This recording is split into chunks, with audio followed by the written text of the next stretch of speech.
سلااو ڕێزم هەیە لە خزمەت جەنابتدا کاک دلێری بەڕێز و هەروەها سلااو ڕێز و احترام هەیە لە خزمەت هەموو بینەرانی بەڕێزی کاناڵی سپیدار. دیارە ئەوەی ڕاستی بێ هەموو حیزبەکانی کوردستانی ئێران یا باشترە وایە بڵم بەشی هەرە زۆری حیزبەکانی کوردستانی ئێران لە ساڵەکانی 2023 و 2004 بەولاوە لە بەرنامە و پرۆگرامی خۆیاندا بەجێی خودمختاری وردە خودمختاری بۆ کوردستان و ئەوە خواستەکەیان گۆڕیوە بۆ فێدرالیزم، واتە ئێرانێکی فێدرال داوا دەکەن هەموو بەشی عومدەی حیزبەکانی کوردستانی ئێران یا لانیکەم لەو دەمدا عومدەتەن هەروایان داوا دەکرد بەو پێی کە ئەم خواستە بووە خواستێکی گشتگیری بزوتنەوەی کوردستانی ئێران و حزابی کوردستانی ئێران بە تایبەتی. ئێمە لەو کاتەوە حەولماندا حیزبەکانی کوردستانی ئێران کە ئەم خواستەی هەمانە بتوانین بەربڵاوتری بکەینەوە بە جۆرێک و ئەم خواستە ببێتە خواستێکی گشتگیرتر لەسەر ئاستی ئێراندا و ببێتە خواستی هەموو نەتەوەکانی ئێران. دیارە فعالیت و هەڵسوڕانی کۆمەڵێکی دیکە لە نەتەوەکانی ئێران وردە ئەو سەردەم خەریک و وردە شکلی دەگرت و ئەوە نەگەیشت بۆ ئاستی کورد و دیارە ئێستا شار نەگەیشتۆتە ئاستی بزوتنەوەی کوردستان. ئەم بزوتنەوانەی کە بینی نەتەوەکانی نەتەوە زوڵم لێکراوەکانی دیکەی ئێران هەن، بەڵام بە هەرجەهەت ئەمە وای کرد و هەموو لایەکی تەشویق کرد کە ئێمە ئەم خواستانەی هەمانە بیبینە ژێر چەترێکەوە و بیبینە نێو ئێتلافێکەوە کە خواستەکانمان بەربڵاوتر بتوانین پەرە پێ بدەین و بێتە گفتمانێکی هاوبەش لە بینی هەموو نەتەوەکانی ئێراندا. و ئەمە بووە هۆکارێک کە کۆنگرێ نەتەوەکانی ئێرانمان ساز کرد. دیارە سێ چوار خاڵی ئەساسی هەن کە زەرورەتی کۆنگرێ نەتەوەکان زیاتر خۆ دەنوێنێت لەو سێ چوار خاڵەدا. زۆرن ئەو شتانەی کە قازانجەکانی کۆنگرێ نەتەوەکانی ئێرانی فێدرال بۆ هەموو نەتەوەکان و بە تایبەتی بۆ کورد، بەڵام سێ چوار خاڵی سەرەکی هەن کە پێم خۆشە لێرەدا ئاماژەیان پێ بکەم لە جوابی پرسیارەکەی جەنابیشتدا. یەکەمیان ئەوەیە کە گفتمانی فێدرالیزم یا تەقسیمی قودرەت بە گشتی هەروەک لە قسەکانی پێشووتریشدا ئارزم کردن دەبوو بە شێوەیەکی بەربڵاوتر و ئێستاش دەبێت بە شێوەیەکی بەربڵاوتر لە بینی هەموو نەتەوەکانی ئێراندا بڵاو بێتەوە و بێتە خواستێکی گشتی و گشتگیر بکرێتەوە. ئەم خواستەکە لە مذاکرات و لە دانوستانێکی کە ئێمە لە داهاتوودا دەمان بێ یا لە وەزن و بارپرسیەکی کە لە داهاتوودا دەمان بێ لە داهاتووی ئێرانێکی ئازاددا دەمان بێ خزمەتێکی یەکجار زۆر گەورە دەکات.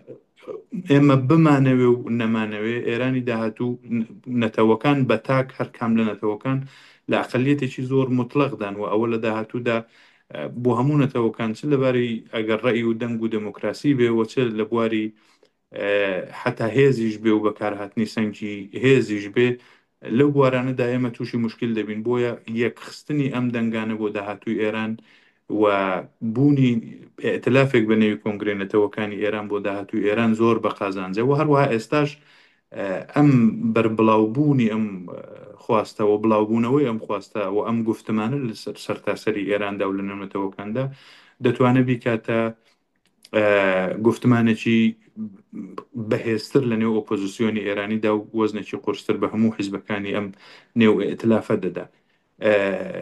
مەسەلەی دیکە ئەوەیە ئەم ڕێکخراوانەی کە هەروەک باسم کردم ڕێکخراوانە هەر لە ڕۆژی ئەوەڵەوە کە ئەم کۆنگرێ نەتەوەکان دامەزراوە ئەمە قسەکەمان ئەوە بووە کە ئەم کۆنگرێ نەتەوەکان فقط تەنیا و تەنیا بۆ تا ڕوخانی ڕژیم نییە، بەڵکو دەتوانێت لە داهاتووشدا لە داهاتووی ئێرانی دموکراتیکیشدا ئەمە دەتوانێت بمێنێتەوە کۆنگرێ نەتەوەکانی ئێرانی فێدرال و تەنانەت خۆی بەربڵاوتر بکاتەوە و ببێتە ئالتەرناتیڤ و قدرەتێکی بەهێز لەسەر ئاستی ئێراندا کە زیاتر لە بەرچاوان بگیرێ، زیاتر مافی بتوانێت دەستەبەر بکەوە هەتا ئەم نەتەوانە بتوانن بەهێزتر بن بە دڵنیاییەوە گفتمانێکی کە ئێمەش بۆ کورد هەمانە زیاتر دەتوانێت خزمەت بکات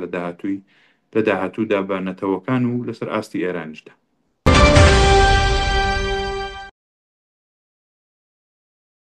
دیارە چوار خاڵی ئەساسی بە بڕوای من چوار خاڵی ئەساسی هەن کە بناغەی کۆنگرێ نەتەوەکانی ئێرانی فێدرالی لەسەر دامەزراوە کە مهمترینیان بە بڕوای من ینی ئەم چوار خاڵی کە زۆر مهمن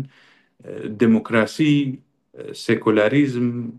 فێدرالیزم و ڕوخانی کۆماری ئیسلامیە هەر کام لەو چوار خاڵە نەبێ کۆستێکی گەورە دەخاتە بەردەم بزوتنەوەی گشتی و سەراسەری لەسەر ئاستی ئێراندا و ئەمە دەتوانێت کێشەی جددیمان بۆ ساس بکە گەر بمەوێت تەوزیحێکی کورد بدەم لەسەر ئەوەی کە بۆ دموکراسی پێویستەوە کۆنگرێنێتەوەکان پێداگری لەسەر دموکراسی دەکات چون بە دڵنیاییەوە هەتا وڵاتێک دموکراتیک نەبێ و ئەم دموکراسیە لە وڵاتێکدا نەچەسپێ مافی نەتەوەکان و مافی کەمایەتیەکان لە نێو وڵاتەدا زۆر نادیدە دەگیرێ وەک هەموو وڵاتە دیکتاتۆرەکانی دنیا وەک هەر ئێستای کۆماری ئیسلامی هەروە دەکا هەر وەک زمانی پەهلەوی وا بوو چ لە زمانی باوکی ڕزاشای پالێوی چ لە زمانی محەممەد ڕزاشادا هەروە بوو و ئەم دیکتاتۆریانە لە هەموو وڵاتەکانی دیکەش هەروایە ئەم دیکتاتۆریانە تا نەڕوخێن و نەم لە دموکراسیەک و دموکراسی حاکم نەبێت تەنانەت دەنجیشیان نابیسترێ نەک ئەوەی بە مافەکانی خۆیان ناگەن دەنجیشیان نابیستە بۆی دموکراسی یەکێک لە بەردەبناغە ئەساسیەکانەکە زەروری و پێویستە کە کۆنگرێنێتەوەکان پێداگری زیاتری لەسەر بکە و هەرواشی کردووە مەسلەی سێکۆلاریزم زۆر زۆر ئەساسیە بۆ ئەحزابی نێو کۆنگرێنێتەوەکانەوە بۆ داهاتوو ئێرانێکی دموکراتیک و ئازاد ئەویش بۆیە وایە چون بەشی هەرە زۆری نەتەوەکان ناتوانم بڵم بەگشتی هەمویان بەڵام بەشی هەرە زۆریان لە ئاین و ئاینزاکانی جۆراوجۆر پەیڕەوی دەکەن و ئاین و ئاینزای جۆراوجۆریان تێدایە سنیمان هەیە زەرتەشتیمان هەیە یارسانمان هەیە و باقی ئاین و ئاینزاکانی تر بەو هۆیە کەسێکی کە ئەگەر لە ئێرانێکی کە حەدی ئەکسەری خەڵکەکەی و ئەکسەریەتی خەڵکەکەی شیعەن ئەگەر مەسلەی سێکولاریزم نەبێ و مەذهب ببێتە عاملێک بۆ ئەوەی کە تەسیری لەسەر چۆنیەتی ڕنگدانەوەی لەسەر دەنجی خەڵکی بێ و تەسیر لەسەر چۆنایەتی داهاتووی ئێران بێ بە دڵنیاییەوە ئەو ئەقلیەتە مەذهبیانە لە داهاتوو ئێرانیشدا هەروە دەبنەوە درێژەی دەبێت و ئەو زوڵم و ستەمەی کە تا ئێستا بەنێوی دینەوە کراوە لە داهاتووشدا دەتوانێتەوە درێژەی بێ بۆیە زۆر ئەساسیە کە سێکولاریزمیش لە داهاتووی ئێراندا ببێت یەکێک لەو خاڵانەی کە داهاتووی ئێرانی لەسەردا دەمەزرێ و سیستمی حکوومەتی داهاتووی ئێران لەسەر ئەوە ساسە دەبێت و مەسلەی فێدرالیزم یا تەقسیمی قودرەت ئەمەش بەدیهیە پێم وایە کە کۆنگرەی ئێرانی نەتەوەکانی ئێرانی فدرال ئەسلی بناغەکەی لەسەر فێدرالیزمە و تەقسیمی قودرەت لە داهاتووی ئێراندا ئەگەر ئەم نەتەوانن لە داهاتووی ئێراندا نتوانن بە مافە دەستوریەکانی خۆیان بە مافە ئابووری بە مافە سیاسیەکانی خۆیان بگەن نهایەتەن هیچ دموکراسیەک لە ئێراندا شکل ناگرێت و ئەگەر و تەقسیمی قودرەتە لە وڵاتێکی کە وەک لە ئێراندا چەند نەتەوەییە چەند مەذهبیە ئەگەر بە شێوەیەک تەقسیم بە شێوەیەکی دموکراتیک و ئازادانە و سێکۆلارەگرم تەقسیمی قودرەتە نەبێ نهایەتەن ئەم وڵاتە هەر تەبدیل دەبێتەوە بە دیکتاتۆری چون بەشێکی عومدە لە جەمعیەتی ئێران خۆیان نادۆزنەوە لە نێو حکوومەتی داهاتووی ئێراندا جا هەرچەند خۆی بە دموکراتیک هەرچەند خۆی بە سێکۆلار هەرچەند خۆی بە ئازادی خوازنێ بنێ نهایەتە نەگەر مافی نەتەوەکانی تێدا بەرچاو نەگیرێەوە ئەم قودرەتەی کە لە مەرکەز هەیە دابەش نەکرێ بەسەر نەتەوەکان نهایەتەن ئەمە تبدیل دەبێتەوە بە دیکتاتۆری تبدیل دەبێتەوە بە تەبدانە سەر نەتەوەکان تبدیل دەبێتەوە بە ژێردەستەبوونی نەتەوەکان و مەسلەی چوارمیش مەسلەی ڕوخانی کۆماری ئیسلامیە کە ئەساسیە بۆ ئێمە پێمان وایە لە کۆنگرێنەتەوەکانی ئێرانی فدرال و هەموو ئەحزابێکی کە لەوێدان ئێمەش وە کۆمەڵە تەبیعەتەن پێمان وایە کە ڕوخانی جمهوری ئیسلامی بەردی بناغی هەر گونە تەغیرێکە لە داهاتووی ئێراندا چون ئەگەر کۆماری ئیسلامی نەڕوخێ نهایەتەن هیچ کەم لەوانە دەستەبەر نابێت نە دموکراسی دەبێت نە سێکولاریزم دەبێت نە فێدرالیزم دەبێت هیچ کەم لەو مافانە دەستەبەر ناکرێت بۆیە ئەساسی ئەسلیەکەی ڕوخانی کۆماری ئیسلامیە وەڕاستیەکەی ئێمە و کۆمەڵە پێمان وایە کە ئەولەویەتی ڕوخانی کۆماری ئیسلامی وەک چوونەوە بۆ ئێران و ئازادیەکی نسبی و مەدانێک کە نەتەوەکان بتوانن تێیدا خەبات بکەن مەدانێکی ئازادتر کە لە نێو خەڵکەکەی خۆیان داخەبات بکەن پێم وایە تەنانەت ئەولەویەتشی هەیە بەسەر ئەو سێ خاڵی دیکەدا بۆیە ئەم چوار خاڵە نهایەتەن هەر کامێکیان نەبێ ئەوانی دیکەشی دەستەبەر ناکرێت ینی تەواو نابێت مافە دموکراتیکەکانی خەڵک لە نێو چوارچێوەی وڵاتێکی وەک ئێران کە ئەو بوو ناگونی و فرەچەشنیەی تێدا لە نێو خەڵک و نێو جەماوەری خەڵکی ئێراندا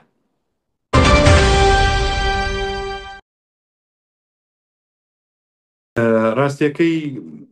هەروەک لە قسە ئەوەڵیەکانمدا ئارزم کردن، مەسلەی فدرالیزم کە ساڵی 2023 و 2004 و دەنگۆکەی پەیدا بوو دوایە بووە هاتنە و پەیڕە و پرۆگرامی ئەحزابی کوردستانی ئێران و پاشتر دوایە لە 2005دا کە خۆشببختانە ئێستا دەبێتە 20 ساڵ کە کۆنگرێنەتەوەکانی ئێرانی فدرال هەیە و پێم وایە قەدیمیترین ئائتلافێکە لەسەر ئاستی ئۆپۆزیسیۆنی ئێران کە مەوجودە.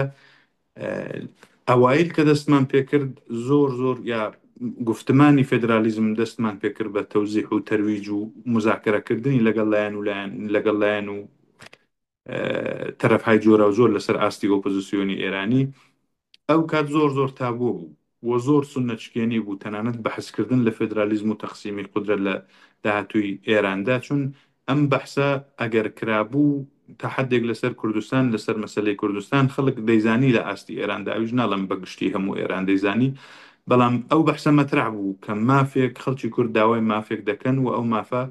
دەبێ بدرێ بە خەڵکی کوردیا دەبێ نەدرێ یا هەرچیەکی کولەن خواستەکە بە جویان گەیشت بوو لەسەر مەسلەی کورد لە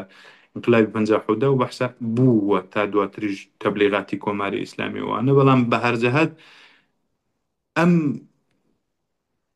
حاڵەتەی کە پێش هات وە کۆنگرێنەتەوەکان دامەزرا لەگەڵ ڕەتفعلێکی زۆر و لەگەڵ بەرەنگاریەکی یەکجار زۆر گەورە لەلایەن ئۆپۆزیسیۆنی ئێرانیەوە بەرابەر بوو کە بەنێوی لەلایەن ئەوانەوە بەنێوی تەجزیە تەلەب بوو، ئێمە پێی دەڵێن سەر بەخۆی خواست و بە هەمافێکی مەشروعیشی دەزانین لە عینی حاڵدا، لەگەڵ ئەوە لەگەڵ تەبلیغاتێکی وەسیع چ لە دەرەوەی ئێران و لە نێو ئۆپۆزیسیۆنی مخالفی جمهوری ئیسلامیدا، چ بە توولی ئەم ساڵانە لەلایەن جمهوری ئیسلامی و کۆماری ئیسلامیەوە کە هەموو ئەو ساڵانە بە دژی نەتەوەکانی ئێران قسەی کردووە، بە تایبەتی مەسلەی کورد کە زۆر ئێران تەبلیغاتێکی وەسیعی کردووە، پرۆپاگەندەیەکی وەسیعی کردو بە دژی کورد و باقی نەتەوەکانی دیکەش ئەخیرەن ینی لە 12 ساڵی ڕابردوودا دەبینین کە ئەوە بۆ نەتەوەکانی دیکەش وردە هەردێ و پەرەدەستێنی. بەڵام نهایەتەن ئەم تەبلیغاتە و ئەم ئاشنانەبوونی جۆی خەڵک بە مەسلەی فدرالیزم و بە مەسلەی نەتەوەکان مەودایەکی زۆری پێچوو تا ئێمە بتوانین ئەم وردە ئەمە بکەینە گفتمانێک لەسەر ئاستی ئێراندا لە نێو ئۆپۆزیسیۆنی ئێرانیدا. ئەوە بۆ خۆی پێم وایە چێک لە عوامل بوو بێئەتمادیەکی گەورە لەلایەن ئۆپۆزیسیۆنی ئێرانیەوە بوو بەوەی کە کۆمەڵێک حیزب لە نێو ئێتلافێکدا کۆبوونەتەوە و ئەم تەبلیغاتەشیان لە نێو مێشکیدا مابووە و ئێستاش دیارە هەر درێژەی هەیە. ئەم بێئەتمادیە عاملێک بووە کە پەزیرشی کۆنگرێنەتەوەکان بۆ ئەحزابی باقی ئەحزابی ئۆپۆزیسیۆنی ئێران زۆر مشکل ببێەوە سەخت خۆ بنوێن. مەسلەی دووەم ئەوەیە کە کۆنگرێنەتەوەکانیش نەیتوانیەوە ئەحزابێکی کە لە نێو کۆنگرێنەتەوەکانیش هەن تۆ لە کورد گەڕێکە بزوتنەوەیەکە و خاوەن مێژوویەکە و هەزاران شەهیدی هەیە و گەڵاڵەکراوە خواستەکانی و معلومە خواستەکانی چیە لە کۆنەوە تا ئێستاش معلومە. باخی نەتەوەکانی دیکە لەسەر ئاستی بەلوچستان و لەسەر ئاستی ئەهواز و عەرەبستان و لەسەر ئاستی ئازەربایجان و تورکمەنستان و ئەوانە نەیانتوانیوە ئەم گفتمانی فدرالیزمەیە ئەم گفتمانە نەتەوەیە یا ئەم بزوتنەوە ناسیۆنالیستیەی کە دەبێت تەخویەت بکرێ بۆی کە مافی نەتەوایەتی دەستەبەر بکرێ، ئەمە نەیتوانیوە دقیقەن ئەو خاڵانە پێکێکە ئێمە و کۆنگرێنەتەوەکان مەدی نەزەرمان بوو. دیارە لە بەشی عەرەبستانەکەی و ئەهواز و ئەوانەی بە جۆرێک لە جۆرەکان تووشی کەند و کۆسب بووە و مشکلاتێکی هەیە، ئەویش مەسلەی مەزهەبی لەوێ هەر کێشەیە. لە بەلوچستانەکەی بە نەحوێکی دیکە مەزهەب زۆر غاڵبە بەسەر گفتمانە نەتەوەیەکەدا و مشکلێکیان هەیە. تورکمەنستان و تورکمەن سەحراکەی هەروایە و مەسلەی ئازەربایجانیش بە دەلیلی تێکەڵیەکی زۆری کە هەیانە لەگەڵ دەسەڵات وە بڵێن باشترەوە بڵێن منفعەتیان زیاترە لەگەڵ کۆماری ئیسلامی بەنسبەت باقینەتەوەکانەوە ئەلم شرایەتی کە ئێستا تێدەین وردە خەریکە پەرەدەستێنێ ئەم بزوتنەوە نەتەوەیە لە نێو ئازەربایجانیشدا. ئەمەش عاملێک بووە کە خودی کۆنگرە و ئەحزابیشی نەیانتوانیەوە گفتمانە بەغیرە کوردەکەی نەیانتوانیەوە ئەم گفتمانە بەرنە نێو نەتەوەکانەوە و ئەوە نەبووە خواستێکی عمومی لەسەر ئاستی ئێران و لەسەر ئاستی هەموو نەتەوەکان و بە دلیلی ئەوەی کە 56% جەمعیەتی ئێران لە نەتەوەکان پێکاتوە غیرە فارسن ئەگەر بێت و ئەم گفتمانە بێتە گفتمانی 60% خەڵکی ئێران گفتمانی یەکەمە لەسەر ئاستی ئێراندا پس دیارە ئێمە نەمانتوانیەوە ئەو خاڵە باش بپێکین یان کۆنگرێنێتەوەکان نەیتوانیەوە ئەو هەنگاوە ئاوا بنێ دیارە من بۆ بزوتنەوەیەکی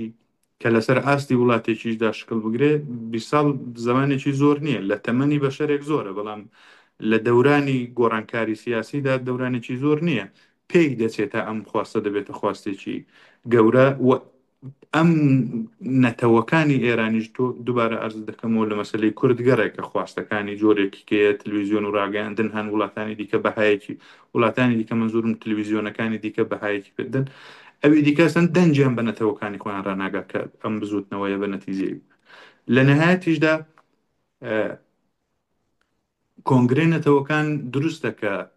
تاکە ئالتەرناتیو نییە یعنی تاقە ئالتەرناتیو لەسەر ئاستی ئۆپۆزیسیۆنی ئێرانیە بەڵام لە 20 ساڵی ڕابردوودا توانیویە ببێتە یەکێک لە بلۆکەکانی نێو ئۆپۆزیسیۆنی ئێرانی تۆرعان لە هەر جێگایە کە تەبەقە بەندی ئۆپۆزیسیۆنی ئێران دەکەن بە جمهوری خواز و بە سەڵتەنەت تەڵەبوو بە ئەوە یەکێک لەم بلۆک بەندیانە مەسلەی عدەمی تەمەرکز گەڕاهایە دقیقاً ممکنە نەڵێن فێدرالیزم یا وەک ئێمە بیر نەکەنەوە یا ئەوە نەبن بەڵام نهایەتەن عدەمی تەمەرکزگەراها حاصلی فعالیت و تێکۆشانی کۆنگرێنەتەوەکان و ئەحزابێکن کە لێو کۆنگرێنەتەوەکاندا مەوجودن توانیوێتی بلۆکێکی گەورە لە نێو ئاستی ئۆپۆزیسیۆنی ئێرانیدا بخۆی بچڕێەوە توانێ سەهمخاهی بکە لەو موردەدا و ئەوە هەنگاوێکی یەکجار زۆر گەورەیە دیارە ئەمە بە تایبەتمەندی کۆنگرێنەتەوەکانی نییە لەسەر ئاستی ئێراندا ئوسوولەن ئالتەرناتیوێک ساز نەبووە یا ئۆپۆزیسیۆن ئەو شکڵی نەگرتووە کە ئەم تایبەتمەندیە فقط بۆ کۆنگرێنەتەوەکان بێ بڵێ یا کۆنگرێنەتەوەکان بۆ نەیتوانیەوە بێتە ئالتەرناتیو ئەسەن کەس نەیتوانیەوە بێتە ئالتەرناتیوێک مەوجود نییە بۆیە جمهوری ئیسلامی ماوەتەوە لەسەر کارەکەی خۆی بۆیە من پێم وایە هەنگاوی باشی بڕیوە ناکافیە و دەبێ هەنگاوی زۆر جددیتر بنێ بەتایبەتی لەم شرایەتی ئێستای ناوچەکەدا و ئێران کە تێدایە بەڵام نهایەتەن واقعەوەیە کە ئێستا ئەوە مەوجودیەتی کۆنگرێنێتەوەکان و لەم آخر مەجمع عمومی کە گرتمان قسە و باسی باش هاتە گۆڕێ و هیوادارین کە بتوانین هەنگاوی باشتر بنین و بتوانین ئیمکانزازی زیاتر بکەین بۆ کۆنگرێنێتەوەکان و بە تەبعی ئەوە بۆ نەتەوەکانی ستەم لێکراوی ئێرە